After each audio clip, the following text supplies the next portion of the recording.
Hi, everybody. Welcome to another book, chat. It's February and the book chat is going to be dope. I'm welcoming everybody here. Welcome, AshleyNicole. Hey, girl. Hey girl. How you doing? I'm good. I'm happy to have you. First of all, before we get into anything, how have you been? How's everything going? We don't really see you on social media, but we'll get into that I'm later. quiet. Because um, I just, like she be dropping books, but she ain't never like in the comments, in the chat, yeah, nothing. So how are you doing? I'm good. With the I'm good. panoramic, and then the whole situation going on with our current events. Um, how's your spirits, your aura, all of that jazz? I'm good. It's very little gets me down. I've survived the Mhm. panoramic. Knock on Mhm. wood. God please, I haven't lost anybody to the Yeah, panoramic. that's We good. we did have it. The whole family had it. It sucked, but we Yeah. made it through. And then I'm nervous about these current events. I'm watching them, Right. but I don't know. We're gonna Now, see. question: when you like, because you're an artist and you're an author and a writer, does that affect you? Like, does current events affect how you navigate your own writing? Like, can you write knowing that things are going on globally and even personally in your personal life? Does that Yeah, affect it? anybody tell you I'm oblivious to most stuff. I have no idea what's going on ever, and that's on purpose. I kind of keep myself in a bubble. Mhm. And I can get what I have to get done and still watch that and discuss it, but it doesn't affect my work. No. That's good because so many people like any little thing can really like Mm-hmm. move them or switch them or like switch everything over. But we're Mm-mm. gonna get into this book straightforward because I know Lisa, shout out to Lisa because she's not doing the chat this month. That means your girl is here. I would have pulled up, okay? I want to get into the book chat first, and then I'll get into some questions with you as like a writer and what you have upcoming. So is that good with you? Yeah, I'm cool. All right, so let's get straight into the book. So our book pick for this month was first of all, this was like the most controversial book selection that our book club has ever faced because we were just like, all right, we're going through a lot Mm-hmm. and this book is very heavy. Mm-hmm. And so it became like a real thing like, okay, Gravity was really good, but should we pick this book now? Or should we wait until like spring, spring, summer? Like I was giving Right. Ray vibes, like spring, summer with it.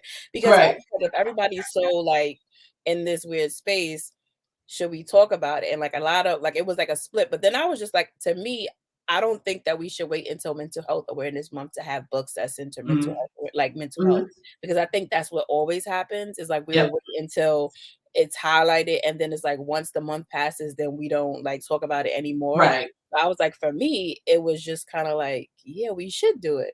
And then, I don't know, I was just feeling it. So, first question, how did you come up with like the whole concept for Gravity? Because, like I said, it Um. is heavy and it is Right. like dark. Um, Initially, the idea came. I wanted to write something with a friends with benefits couple, and I Mhm. wanted to write something where they, realize that working the job full time got you better benefits. Mhm. And then I go through these phases when I'm writing where just our regular romance does not work for me. Even as the author, it's like if you see me put out a romantic suspense, I literally feel like I want to kill somebody. So it's like, let me do that. And Okay. for Gravity, it was like, I need to feel something. Mhm. I need some kind of emotion. I'm not a very emotional person, but Mhm. I need to feel something. I don't want it to just be this laugh, that people enjoy, Mhm. and then it doesn't. That's all it does for you. I wanted to evoke this range of emotions, and also challenge myself Mhm. to be able to convey what I was feeling as I was writing. So were you surprised by the reception of Gravity? Because I always see like in the comments, it's always this whole thing of like to give a trigger warning or to not give a trigger warning. And then Mm-hmm. sometimes if you have a trigger warning, people won't read it. Mm-hmm. So it can go left, it could go either way. So were you Yeah. surprised by the reception of it? I was very surprised. Mhm. Kind of going back to what you said about if y'all should pick it, I was very worried about putting it out because it was so emotional. Mhm. I write with my Zoom partner is Chinsacy Higgins, and I went back and forth with her like I don't know if this book hurts too much. Mhm. And she was like, Ashley, with everything that is going on, people might need to cry right now. Maybe they need a reason to cry that's not something they're going through. You have to put this out.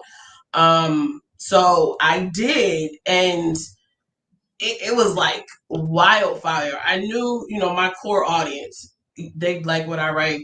I was Mhm. expecting them, but it reached way further, I think, than any other book of mine has ever reached. I have so many people, in my group now or in my emails or something saying, this was the first book I ever read from you, and I'm just wrecked. I was not expecting the reception that I got. I was expecting a lot more backlash because it dealt with mental health, and Mhm. people are very sensitive about that, as they should be. And I was worried I might not have done it justice the way it needed to be done. So Mhm. I was expecting more backlash than praise, honestly. Wow. But it was to me, I think for me personally, now let me give my 2 cents. I think that it's always good to make people feel something. And like I Mhm, said, I just didn't feel like it should be like confined to a theme of a month. Like we mhm, should only read this book because we're in mental health awareness month when people are mhm, going through these things right now.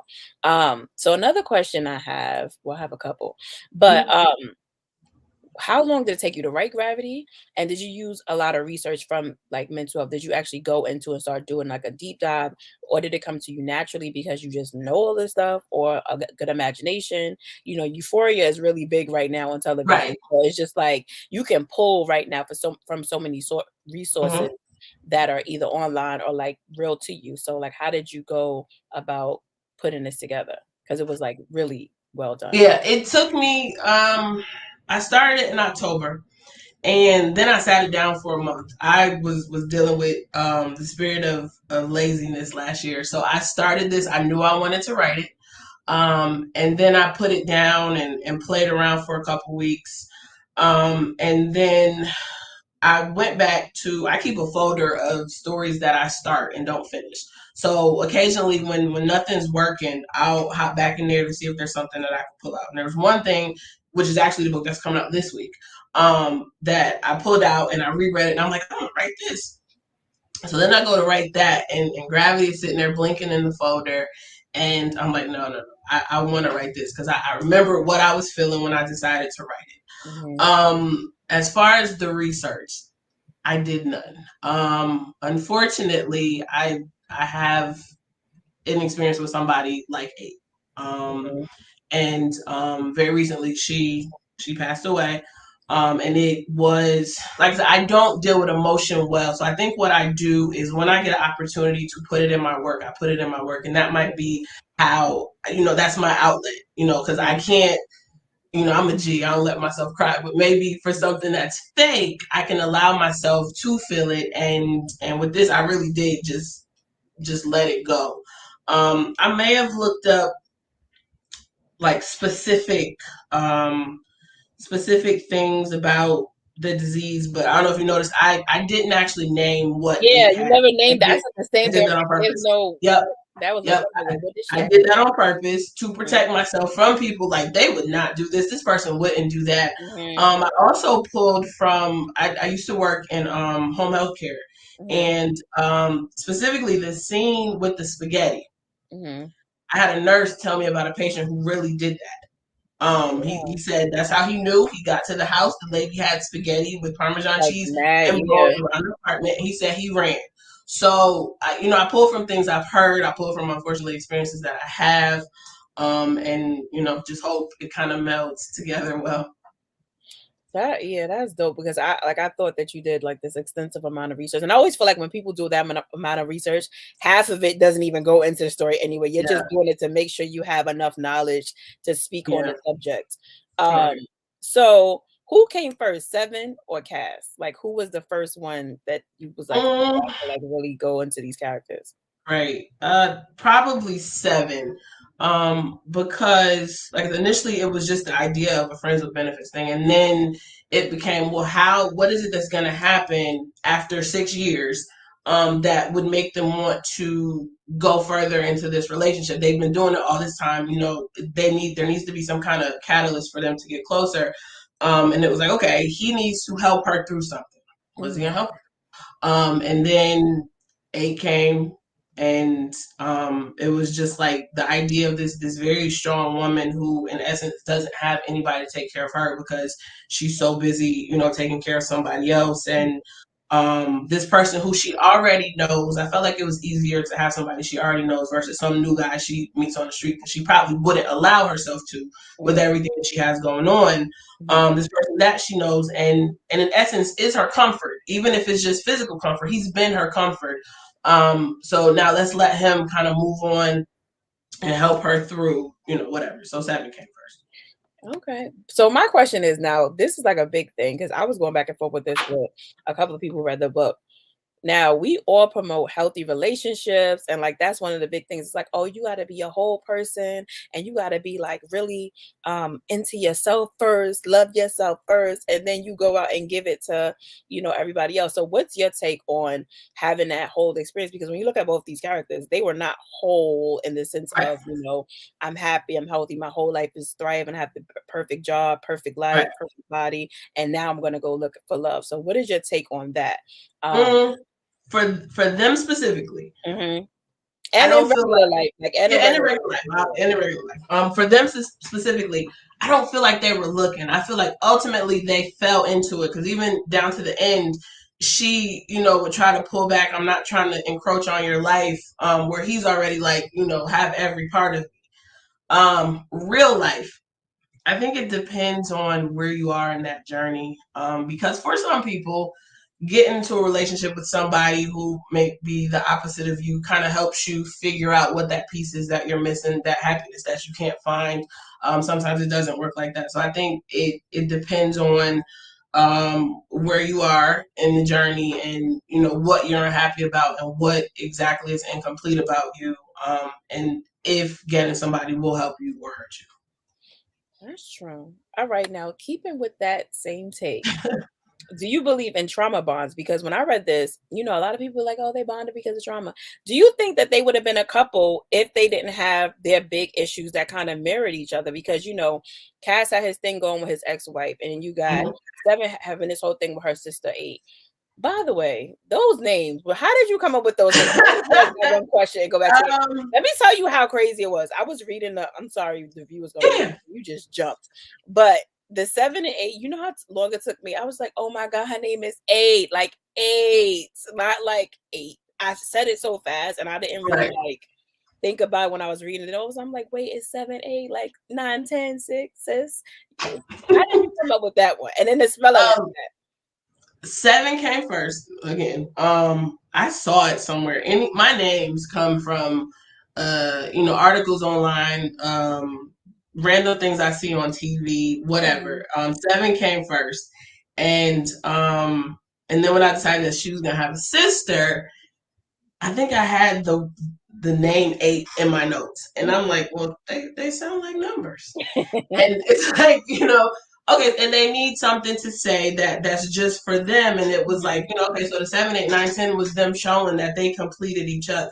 mhm, You know, it was like we don't need anybody. We don't need our parents who, you know, haven't helped. All these people who have shunned her. It's mhm. just you and me. So it was something that I wasn't even trying to do, but it worked Yeah, it out. did work out, but I promise you, it took me like paragraph A 2, lot of people, page and 3. Like, it wasn't even page 1, it was like shocked. page 3. I was just like, "Oh, I get it now." I was shocked. I thought people were gonna think her name was Kevin. Cynthia said that. I said when I was naming them, I said, "Tell me what you think this says," and she's like, "Kevin." No. So I sent it to my sister. My sister's like 7. I'm like, all right, I trust you. We grew up Yeah, together, yeah, so yeah. you know, I trust you. Yeah. So yeah, it. I'm very surprised that people had as many issues with their names as they did. Alright, so now backing it up, because I remember Trauma Bond. Do you Mhm. think that these characters that they would have been together had it not been for the traumatic experiences they were already experiencing with their significant others that brought them together? Or would they have been together no matter what? Like, if their lives were perfect, they would have Mhm. been eventually met up and just, like, kept it going? Mhm. Um. Well, to my way of thinking, um, I'm trying to disconnect from, you know, the author part of me that always knew they were going to get together and try to Yeah. do this in an unbiased way. If 8 were not there originally, I think when she met Kaz, at the bar that night, Mhm. I think with both of their personalities, they would have ended up in a relationship. I think it took that long because she was so used to people pushing her sister aside, not respecting her sister, and her having to, kind of protect her from people. And she didn't want to go through that with him. So I'm not gonna really give you this full place in my life where it can be interrupted. Yes, there were literal times where it would interrupt and they would have to stop and she would have to leave. Mhm. But as far as she was concerned, it wasn't that serious, and it was. She wasn't accepting it, but it wasn't that serious for her. Mhm. Um, so I think ultimately, yes, if even if eight had been there, eight hadn't passed away, every time she kind of had this kind of blow up, he would still step in and be there for her. And maybe going forward, she would have allowed it. Mhm. He would have broke her down, and she would have allowed it. So yeah, ultimately, I think they would have gotten together. And no, I'm not a trauma bonds believer. I don't think I am either. I feel like we can, like, come together on Hmm. common ground, and when you start talking to somebody and you just be like, "Oh, that happened to me, that happened to me too," but Right, that doesn't, in my world anyways, that right, doesn't necessarily mean that I wanna be your romantic partner because of exactly, that. So when I hear, exactly, like, when they be like, "Oh, it's a trauma bond," I'm just like, "Yeah, but how long can that last? Like, how long right. can we actually hold up a real relationship, when we're bonded?" I feel like sometimes you can have a caregiver in a relationship where Hmm. they do come with that whole, so I don't know if that's trauma or what, but they take on the role of always taking care of the person. So no matter what it is, it's just like they're always gonna be there. They're always like, even like, for example, somebody who's in a marriage or relationship with somebody who's alcoholic and they Right. won't leave them. So it's like they're always there for them, even though that they know that it's wrong, but they still hold space for them to be loved on and for them to stay with them. But I'm And like, I don't see that as a trauma bond. yeah, I don't, that's what I'm like, I feel I like it don't could be see a it.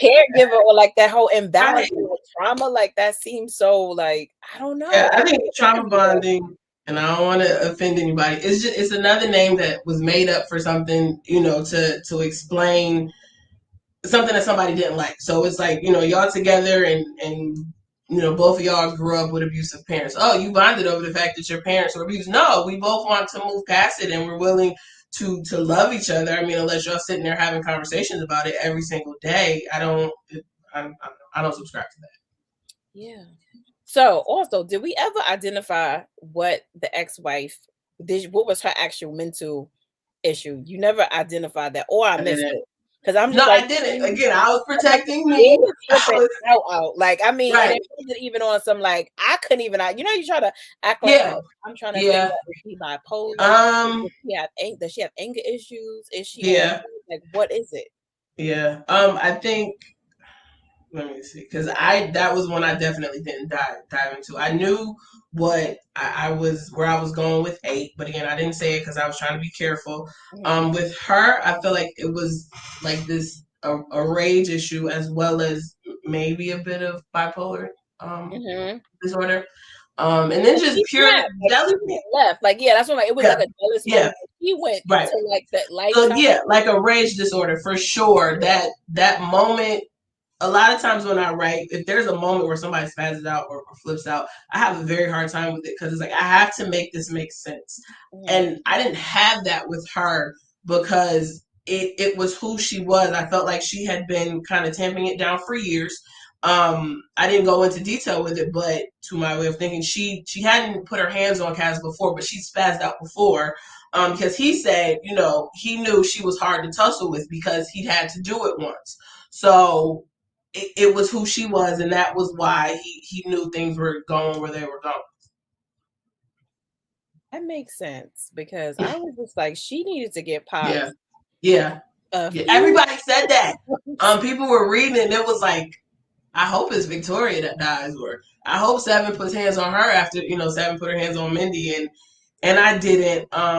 And that was to protect little Cass. It was like he was already Yeah, traumatized enough with his yeah, mother running after him, trying to kill him. I didn't want somebody to whoop her behind in front of him. yeah, because but maybe not in front of, maybe like Mhm. behind clothes. But she, and then Mindy was another one. Ugh, Mindy is with definite. She's not even a friend of me. She's like, she's just trash. beyond, like beyond that. Yeah. How did you come up with that for her to be so extreme? That because usually when I read frenemies or like enemies that will sit at the table with you and just be like, Hmm. they're not that bad. Like she was like over the top. Mindy is a soup of friends that I've had.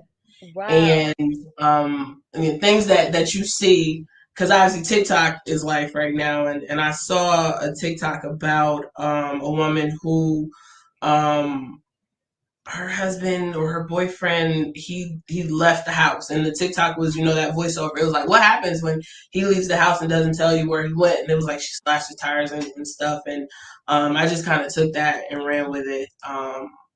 And I knew from start she was gonna get hands put on her, because also, in my mind, when I have these, oh, I want to kill somebody thoughts, it was, I need somebody's best friend to get their behind whoops. Hmm. And what can get you there? I'm not really big on people putting their hands on each other, but it's like there's something that will make you put your hands on somebody. And so I had to push and I had to push and I had to push to get her Hmm. Yeah, she got there, and I was like hoping that she would get there more sooner than later. Now, one of there. the things that was interesting to me was that the family dynamics on both sides, right? So you Hmm. got Cass's family; they're like, Hmm. kumbaya, and they're all Right, love, all encompassing. And then you got the right, extreme left on the 7 to 8 family dynamic. Is just like yeah, they are hands off. So how did yeah, you decide whose family would be the ones to be loving and who wouldn't be? And then even to like have that, because that could have been a shocker too. Because I know like sometimes when you're in relationship with other people, or even hmm, when you have friends who have like really great family dynamics, sometimes that can make you be envious or jealous and not yes, actually act nice, or you know what I yeah, mean?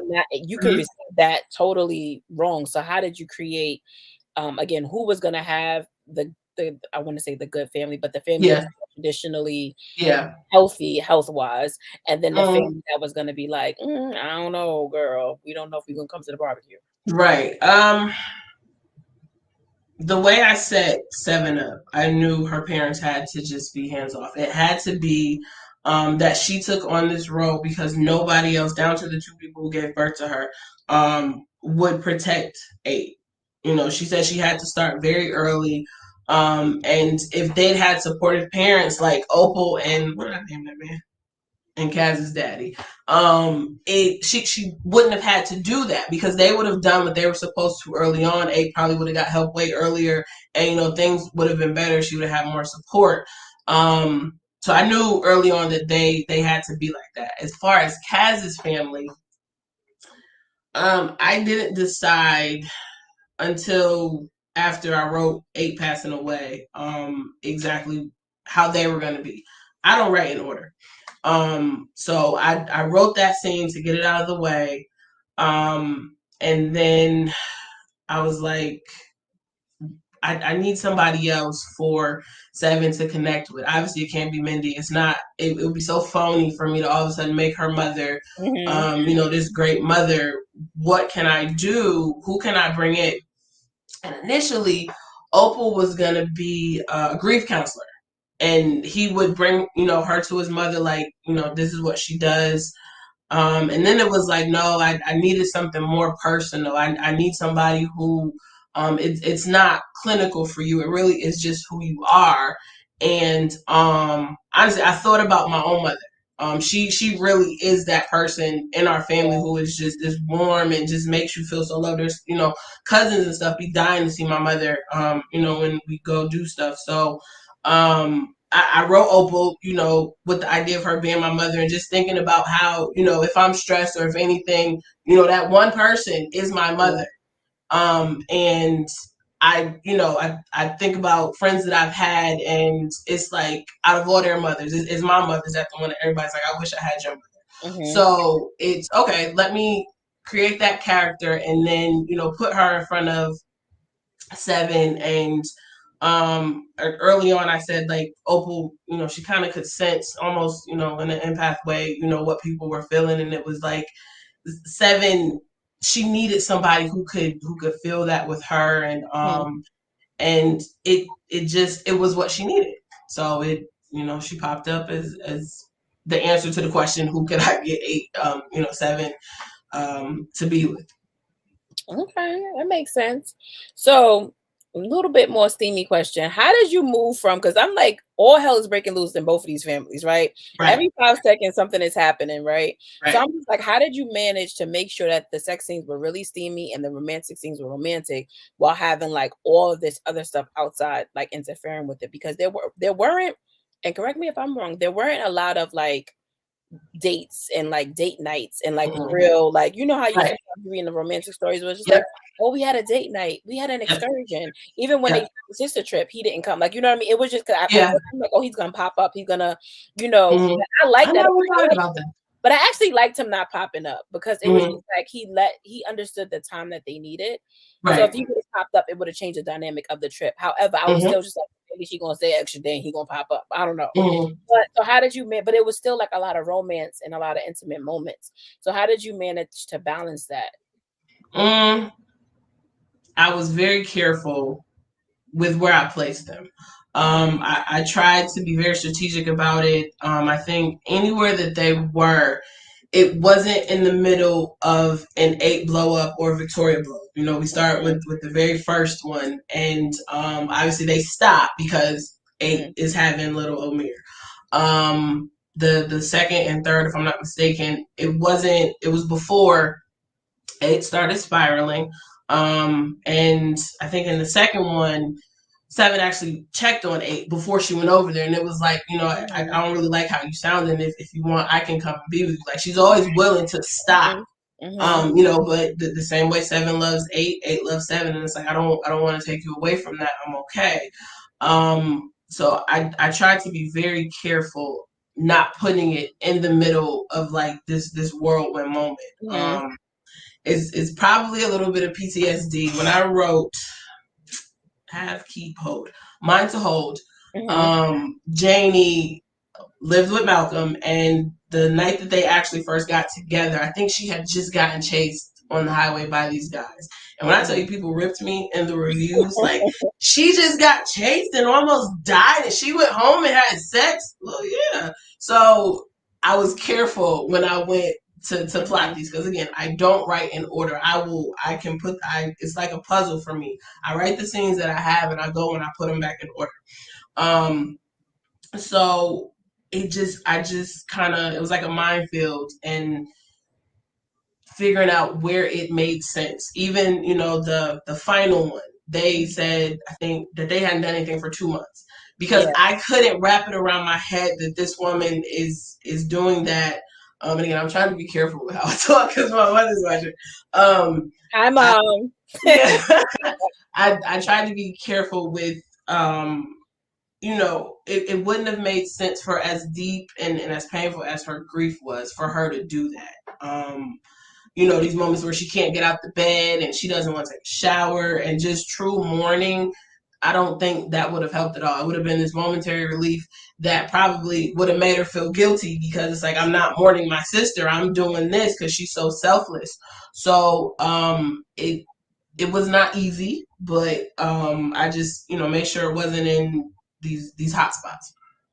And with Cass, I liked him because he wasn't corny. Like he wasn't, how do you put it? He was to me an alpha male still, while still having that balance of just being understanding and not just making Mhm. centering a lot of things with himself, because he had a lot going on too. You Right. have a child who you're like bouncing back from the mother's home to your house, and you're Hmm. trying to like make sure that, I feel like any parent, no matter what's going on, um, once something is going on with their kid, it's like everything else stops. So Right. even having that balance to not make him be like the asshole, is like, well, don't you see what's going on with me? Because he could have Right. very easily like Yeah. flipped and been like, yo, I can't even deal with Shorty right now. She's Yeah. her own situation. I got my ex-wife to deal with, Hmm.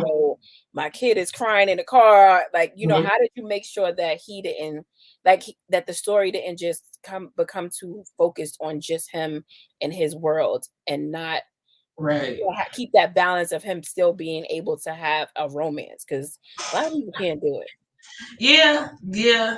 That's a good question. I really wish I had an answer. it. I don't. Let me see. Let me see. When Kaz came to me, Kaz, I see Kaz as this big wall, and I see him as a protector, a very able protector. Mhm. Um, So I also don't think he took the situation with his son seriously, but in his mind it was always something that he can manage. I don't think he truly expected Victoria to flip out the way that she did. It was, okay, I see her ramping up. Let me take you away. Let her calm down. It won't get there. He knows when his son is with him, he feels 100% safe. He's loved. Mhm. He's happy. So at home in, I guess, their bubble, he's not worried about her. You know what I mean? He can bring Seven in and manage both, because Seven as well is so selfless. I don't want to take your attention away from your son. Mhm. Okay, you don't have to, but you can sit here and he can sit here and we can kind of do this together. Mhm. Um, so it just it wasn't tough for him to balance it, or for me to get him to balance it, because he came to me as somebody who could. It wasn't a job for me. Okay. So, all right. Now I'm gonna get to the little hard part of the question, and I know you might have answered this before. Hold on, let me see. I think we might have lost them. Got our phone back up. Give us 1 minute.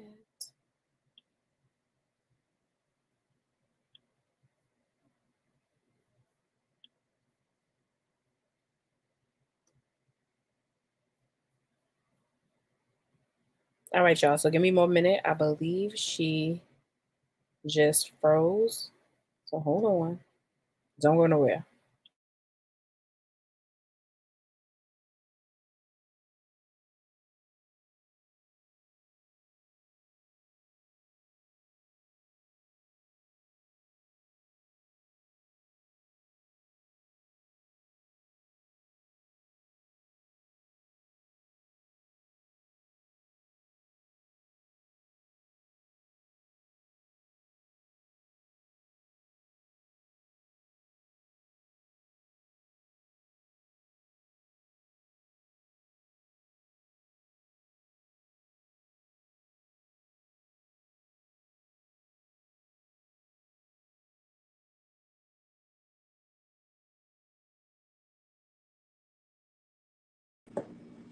I'm sorry, I don't know what happened.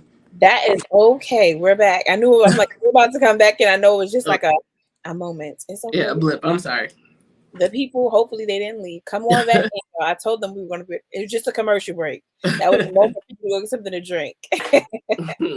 All right. So where was I? Let me see. Oh, I wanted to switch it up a little bit just to get more into the actual scenes that I feel like everybody. Because when I saw the reviews for the book, everybody was like, I was crying so bad. I was just like, oh Yeah. my, do we really want to read this book? Um, and for me personally, I'm not it's not it's hard to make me cry. Hmm. So even if it's like a strong emotional pull, or like when people was like they couldn't stop crying and this, that, and third, I was just like, I wonder if I'm gonna cry. I didn't cry, but I felt bad. You know what I Yeah. mean? I felt really, really bad. And I'm just wondering, I'm like, how does one get into this mind to like sit at the computer and really start typing like this? Like, from the scenes, even like the earliest scenes to eight being in the hospital all the way to the very end. And especially at the end because it was so detailed, right? And Hmm. just making sure all those pieces were in well, people should have read the book if they're on here listening to this at this point. Even like the scene where Seven goes to find her sister, Yeah. right? Just even having that as the chain of events that occurred, right? Because it Hmm. could have very easily been like, I don't know, she went over to visit her regularly and she found her, or, just another, like she purposely put everybody into place. So I'm just thinking, how did you sit here and write this? And what was your mind?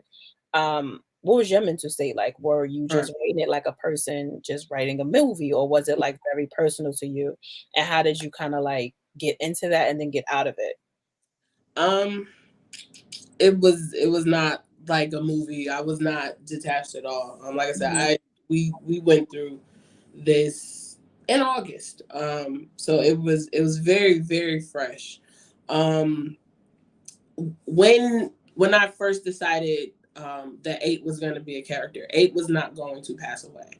Mhm, I was in my room one day trying to figure out what to write about this, and technically the scene where 8 gets out of the hospital and she's kind of crying to 7, saying, I don't want to be sick like this. I don't like this.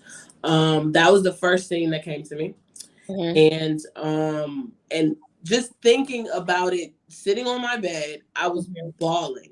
mhm, Hurried up, grabbed my iPad, wrote all that down. I messaged and said like, this gonna be good. I was just crying. And then it came time to write those parts. mhm.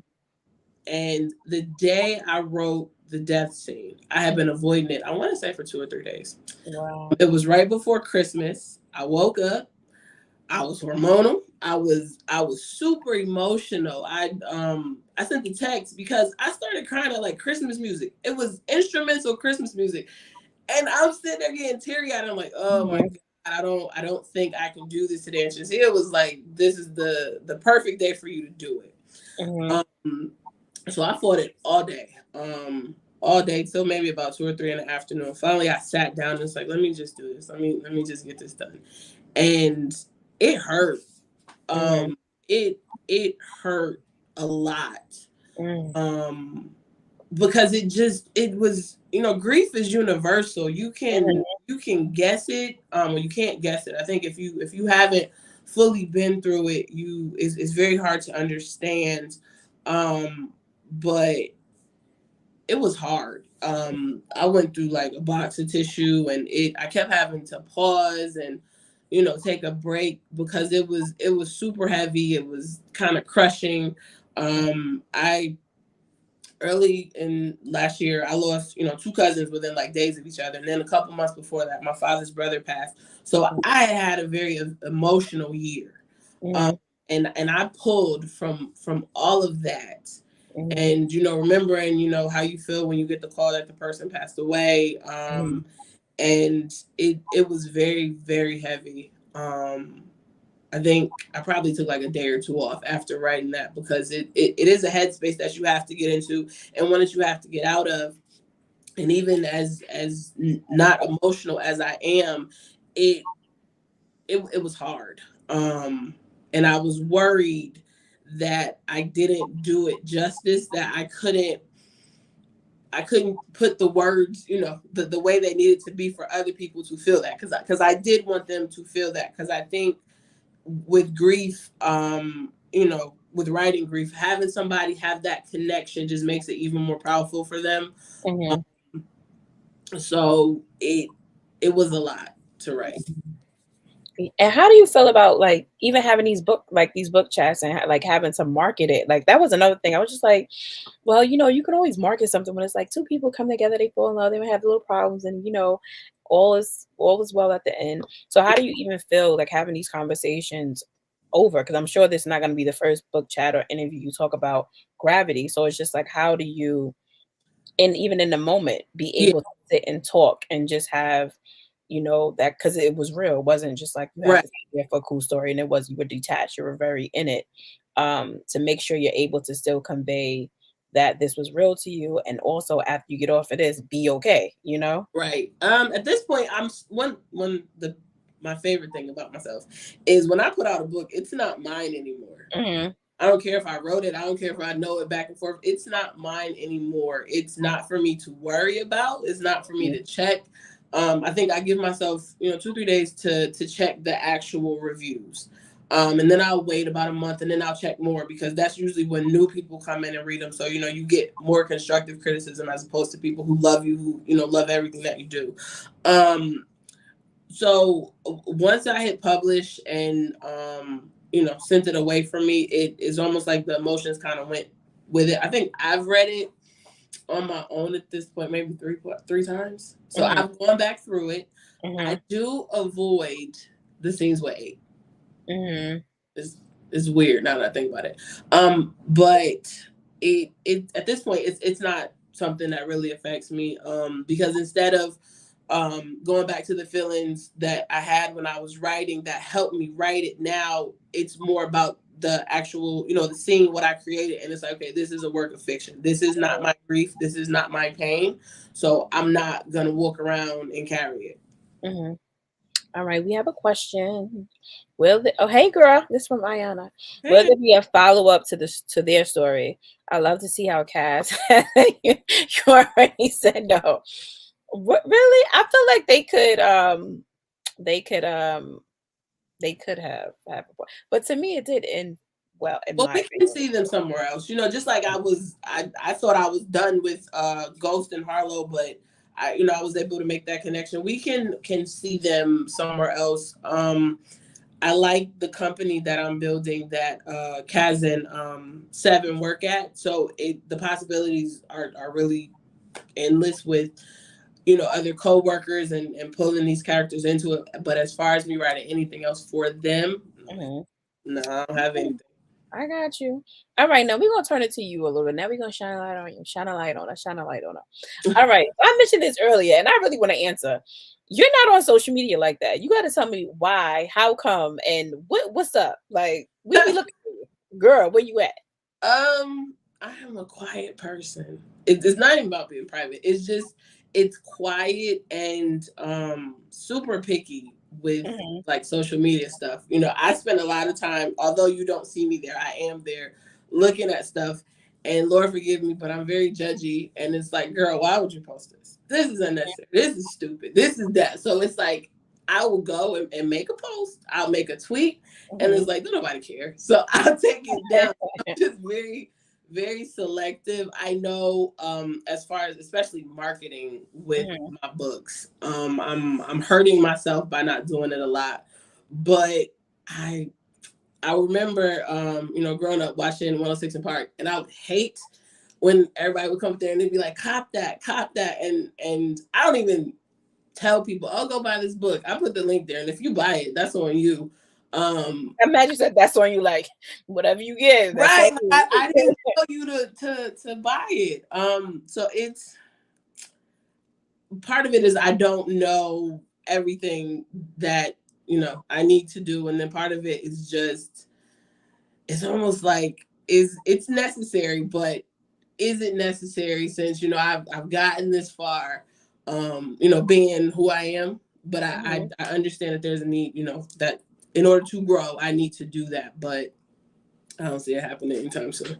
I'm gonna be honest. I love your honesty. I don't think I've ever asked you this question. We've had conversations before, but when was the first time you picked up a pen? What made you like inspire you to write and just be like, oh, I want to put out books and I'm gonna Mhm. be popping and I'm gonna just, live my life selling back romance stories. Yeah. I've been writing since I was little. Mhm. I've always been a reader, Mhm. and I remember one time I wrote something and it was stupid, and I had to be super young. I want to say maybe 7 or 8, and I think my mom found it and she like joked about it, Mhm. and I was really really shy back then, so she joked about it, and I was like, oh, I can't, I can't. And then when I was in middle school, I wrote my first novel Mhm. that will never see the light of day. So You was I middle school writing novels. I'm just like, never a 13-year-old wrote it. um and I just continued to write over the years. I did try to get traditionally published, I want to say when I was 18, Mhm. that same horrible book that I wrote when I was 13, and it was rightfully rejected. Mhm. But I kind of let that stop me, from thinking that I wanted to write, professionally.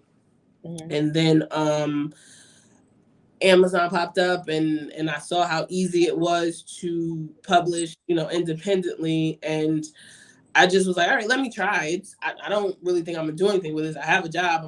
It's not about money. Let me just see if I can do it. And I did it. And fortunately I could do it. So Look at me now. right. I'm getting paper. So what motivates you to keep telling stories and like not have them be the same? Because I've often seen that pop up in groups and Yeah. like readers are just like, dang, this sounds like the last book that this person wrote. Ain't by the same Yeah. author. It sounds like, how do you keep your stories fresh? How do you keep those tropes like troping? Um, Hmm. and how do you even like uh to me, I feel like when you're in a space of being an artist, you always want to surprise yourself and see how you've grown. So how do you measure yourself? Not even with the reviews, but just yourself. How do you with measure myself. like, if Yeah. you're growing?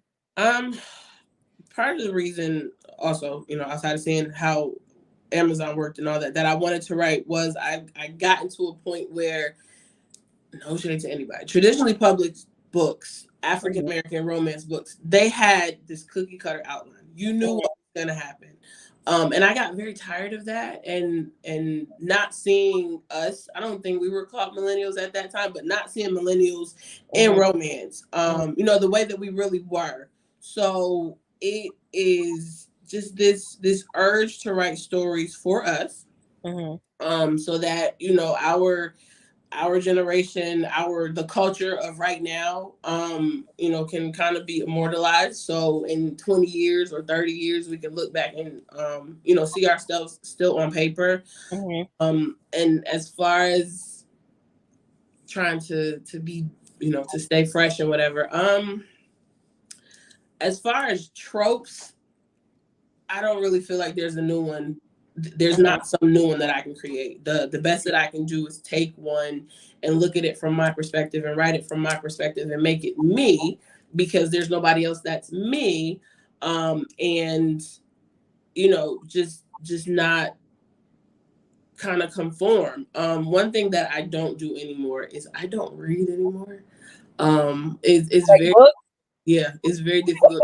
I'm mad I had them on like wait, books. Yeah, no, I went from eating books, that's what my mother said, eating books to it's very, very rare that I read. I have, a select few authors that I Mhm, read. I will read what they have, but new people, I don't do that because for me, I'm worried about seeing somebody write something that I thought I was gonna write, and letting the fact that they wrote it determine. yeah. You know what I mean? Oh, I Mhm, wanted to do this trope or this idea, and they did it. So let me try something else. I don't want that. I don't want to read something that's similar to something that I have, and be worried that people are like, oh, she bit off her or whatever. So I kind of watch my own lane, look for what I like, what I'm feeling in the moment, and just do what I want. okay, so if somebody never read your book, any of your work, and they just meet in Ashley Nicole, how do you describe your writing style? Sheesh. Um, Like when you read my work, you'll get dot dot dot. when you read my work, you'll get a relatable love story. That's Mhm, something that I really, really fight for. If there's anything that I'm very conscious of in my writing, is to make sure that my characters are people that you feel like you can see walking out of your house or mhm, going into the grocery store or at the gas station. I want it to be relatable. Obviously, you're gonna laugh. mhm, Um, you're gonna feel something, even mhm, in stories that are much more romance, than like Gravity. There's always going to be something that's going to make you stop and feel something. mhm. It's not just going to be little chuckles the whole way. um and I guess you'll be satisfied in the end. Okay. So in every career and every like business venture, and you're an entrepreneur because I feel like all writers are entrepreneurs. Mhm. What has been something that's been like super, super dope about being an independent writer that you'll be like, yo, if you had to like tell somebody a 30-second pitch, like, yo, be an independent writer, come do this. Like put that pen to paper. And Mhm. what has been something you'd be like, dang, if I would have knew this, I would have did this a whole lot sooner. um I think the thing that it would, my 30-second pitch would be freedom. I Hmm. do what I want. Hmm. Wake up when I want. I write when I want. Fortunately, I love it, so I write constantly. Hmm. But it's so free. I can sit down with a doc and complete it and know that when it gets published, it's not going to be anything different. It's not going to be anybody else's version. This is 100% my creation, from the cover to the Hmm. font, to everything, to the way the words the end are placed at the back of the book. It's yours. It is your baby. And when you put it out and you have somebody message you and say, my God, I couldn't sleep. I kept my husband up laughing. I cried. I told everybody about it. When you have somebody tell you that they absolutely loved your baby, or your baby was the best baby that they read this Mhm, year, it is amazing. mhm. Um, and then on the flip side, I guess it's I don't Not I really a flip side, and not a flip side, like, it has to be a flip side, but, like, something that you wish that you knew way mm, earlier, like, if I could tell any new author or any aspiring author this, right, "Girl, do this before you do that, or don't do this right. before you do that." Um, I love everything, every part of what I do. Keeping it Mhm, 100, I absolutely love it. If anything, the thing that I wish I had a bit more of, or something that I worked on before doing it, is discipline. Because to be an independent author by yourself, not under anybody, you have to have discipline mhm, in what you do. You have to set these timelines. You have to stick to these timelines. If it's something that you want to do in the long run, you have to be able to take other people's criticism. It was the mhm, first bad review I ever got. It hurt me so bad. mhm. um I almost stopped. I was like, I have. Really? Yeah, it was bad. It was a black woman who hated herself. I know that. The way Mhm, she ripped the things that she talked about, it almost killed me. But there are also negative reviews that help you. So you have to be able to take that criticism and not internalize it necessarily, but put it to good use, mhm. and just continue to make your products better. Alright, now when people say discipline, I need y'all to break this down a little bit for me, because we know what the definition of discipline Right, is, right? right. So, what is discipline like for you? Is that time blocking when you write a certain time, or is Mhm, it like a certain amount of words? mhm. Is it a schedule? Is it all of those things? Like, break it on down for the people who Right. need it in the back. I'm Uh, the people in the back. I know. Right. Most people, you've seen those memes or whatever, where it says, I quit my 9 to 5, So I you know. can work like 24 hours. Yes, and I write 7 days a week. When I Mhm, had a job, try to get me to do anything on my day off, you would have got cursed out, middle fingers, door slammed in your face. I work every single day. I get up every morning, and I come in here, and this is where I'm still learning the discipline. Do I always write? No. mhm, I might write something, but I try to give myself a word count every day. I want to write 5,000 words every single day. I mhm, can get up. If I get up in the morning, I get up at 6. I can have that done by like 9 o'clock, and I can have my whole day to do mhm. whatever I want. Do I do that? No. I come in here. I sit here on Zoom. We play. We talk. We chat about everything but what we're supposed to do. So discipline for an independent author is being able to, have schedule your task and stay on task so that Mhm, you can complete your work in a timely manner. mhm, Because there is nobody behind you saying, I need that from you. I guess for people who, use other editors and stuff, they do. You need to, if you have a date, you want to get it out, you have to get it to your editor by that point. I use my sister, and I'll let Gravity, I gave my sister Gravity on the 30th. Gravity came out on the 31st. Oh, sister. Yeah, Yeah, you better tell sister to drop a link. Somebody might be able to right. she gonna make some money. So you can't do that, with somebody Mhm, who is running a whole business. So it's just a matter of respecting your own time and respecting other people's time. mhm.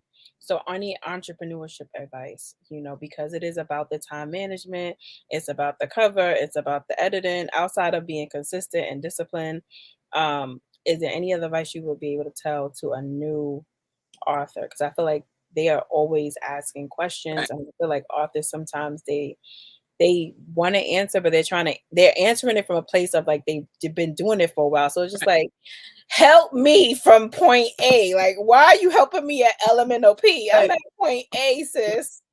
Well, point A is writing. I Mhm, think you, I'm trying to decide if I want to say this. Don't do this if you don't love this. mm, Right? Don't do it just because you saw somebody else do it and you want to see if it's easy. You know what I mean? You have to love this to do it. It's never gonna work out because you're not gonna put in the work that you need to if it's not something that you love. Like I said, I love writing. There might be days where I'm having trouble because the words aren't coming, but I love it. So you, number one, love writing, because you to start, you need to kind of love it. And then everything else you can learn. I know anything. Obviously, when I started publishing, you make mistakes, you learn from them. Everything can be cleaned up. But number one is loving writing, so that your passion is in it, so that your readers can feel it. And so how do you balance everything? Like, how do you have a social? Because some people like, I write all the time. I don't even have a social life. And then some people like, girl, don't catch me after Friday on Friday after 5 until Monday around 10 a.m. Right. Like, do you have that balance? Have you found it yet? And like, what does it look like for you? Well, social life, no, I've never had one. I'm a homebody. But when people call themselves a homebody, because I used to say, oh, I'm a homebody, I think I'd be lying. So when you say homebody, does that just mean no? I like to come in the house. I could go outside once a week to a party or something like that, and then I don't have to go for 2 weeks. No, that means I can go outside for the grocery store once a week, and I don't have to leave my house for a week until I go back to the grocery store. I don't want to see people. Oh yeah, that is like a homebody. Because you know what it is. I think I always had a different definition of a homebody. I just be thinking that because I'm like, oh, I'm a homebody. If I go on Friday, I don't got to go out. When I say out, I mean to a party or like an event. I don't have to go to another brunch until maybe another week or two. But you're talking about like you just. I will stay in the house. A perfect example, when I went to college, I would stay in my room. I would go to class. I brought Tupperware for food. I would go back to my room, and I would not leave my room unless I had to go to class, or my mother was coming to get me every Friday, because I also wasn't staying there to deal with these people if I didn't have anything to do. I am a homebody. But balance. I'm happy you gave me the definition, because when people say homebody, I'm just like, what do we mean by homebody? Like, I like to be in my house too, so what does that mean? Don't we all like to be in the house sometimes? I'm that friend who you've been like that your whole life, or just like as you go? No, that's been my whole life. It's bad. Friends have to beg me to go to parties, and even then it's like, I'm gonna drive because I'm gonna leave, because if not, I'm gonna stand there and go to sleep. I don't like parties. I don't like other humans. So I like to be home alone.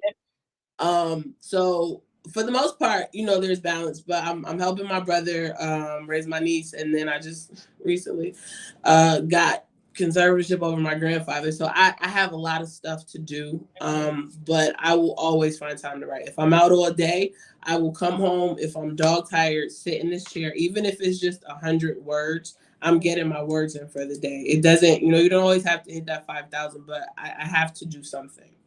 And that's also a little bit unhealthy, but it gets done. All right, so we're gonna, like, these last couple questions are flash questions where you answer them really, really quickly and you don't even think about them. Okay. So first question: top 3 books that everybody should read by you. I just did this. Just a Friend. I just did this. Just a Friend. I never know which one it is. I think it's Mine to Have. And The Closer I Get to You. Okay, top 3 books that everybody should read that's not authored by you.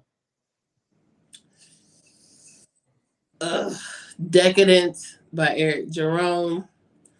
A Heartbeat Away by Maureen Smith. And Heated by Niobe Bryant. Television or reading? Television. Malcolm X or Martin Luther King? Martin. Chinese food or pizza? Pizza. Writing in the day or writing at night? Day. What's the other one? Living Single or Martin? The show. Living Single. Malcolm and Marie or Martin and Gina? That type of love. Martin and Gina. It's getting hard for me.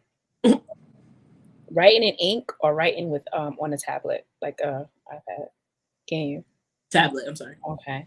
And last question is, who is AshleyNicole? AshleyNicole is an introvert who loves writing about Black love. Oh, I like that. All right, so tell everybody where they can find you. What you got coming up for the people? What you got coming out the pipeline? What should we be looking for? What can we find you on social media, even though you won't be there? You can find me on Twitter or Instagram, always impatient. On Facebook, it's author Ashley Nicole. I have a website, authoringash.me. Mhm, As far as what's next, I have a book that has to come out by Friday, but it can come out anywhere within there. It's called Let's Get Married. mhm. It is the second book in my Prado Village series.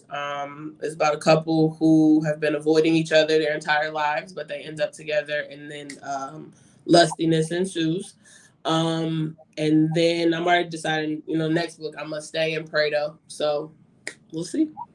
All right. Thank you so much. Thank you, sister Thank you. girls out there who tuned in. This was a great conversation. I haven't spoken to you in a long time. So make sure y'all follow Ashley Nicole on everything. And that's it, y'all. That's a Good wrap. night.